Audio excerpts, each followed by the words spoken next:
Bonjour, Otep, j'espère que vous allez bien.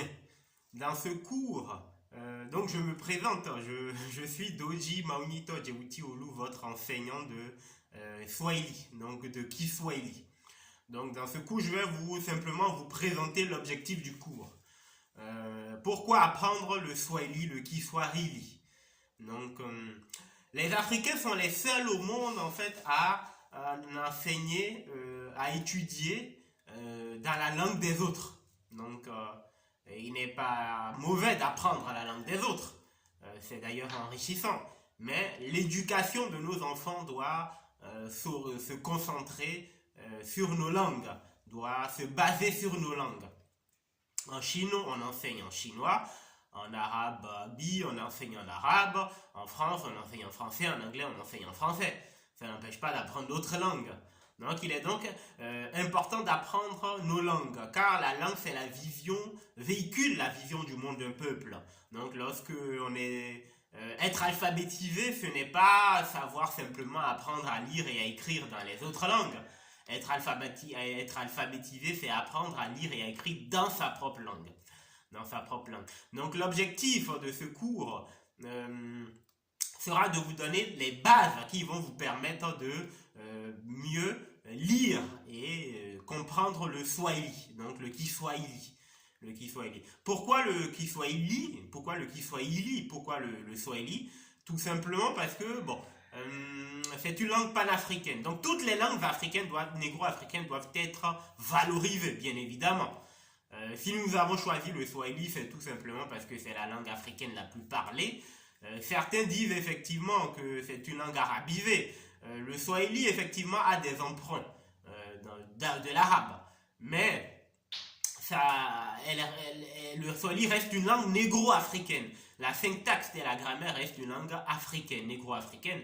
Et quand on analyse bien ces emprunts dits arabes, on se rend compte en fait que ces emprunts en réalité viennent généralement de l'égyptien ancien, puisque l'arabe a également emprunté de l'égyptien ancien, donc d'une langue négro-africaine. Dans toutes les langues, il y a des emprunts. Le français a emprunté également du swahili, tels que les mots baraka ou les mots safari par exemple ont été empruntés au swahili. Donc l'objectif effectivement est de vous initier à la langue swahili à travers 12 leçons. Donc la première semaine, s'attaquera à l'alphabet. La deuxième semaine, ce sera les nombres de 0 à 100. Donc apprendre à compter. La troisième semaine, les jours de la semaine. La quatrième semaine, les mois de l'année. La cinquième semaine, donc la cinquième leçon, les salutations. La sixième leçon, donc les politesses, les mots de politesse, de respect. La septième semaine, donc comment exprimer les idées de déplacement, donc de transport. Donc la huitième semaine, l'expression également de la politesse encore. Donc l'expression de la politesse, on revient sur la politesse. La neuvième semaine, donc comment souhaiter bonne fête. Donc il y a plusieurs fêtes, bonne année et ainsi de suite.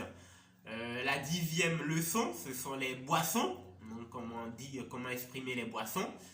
Le vocabulaire qui a trait à la santé. Donc c'est au niveau de la 11e semaine. Au niveau de la 12e semaine, donc on a le vocabulaire qui concerne le transport et le commerce. Donc on verra comment tout cela fonctionne. Donc à la fin de ce cours, il y aura une évaluation de fin de session. Donc voilà, et si vous avez des questions, n'hésitez pas à m'envoyer vos questions, bien évidemment, sur le site ou à travers mon contact.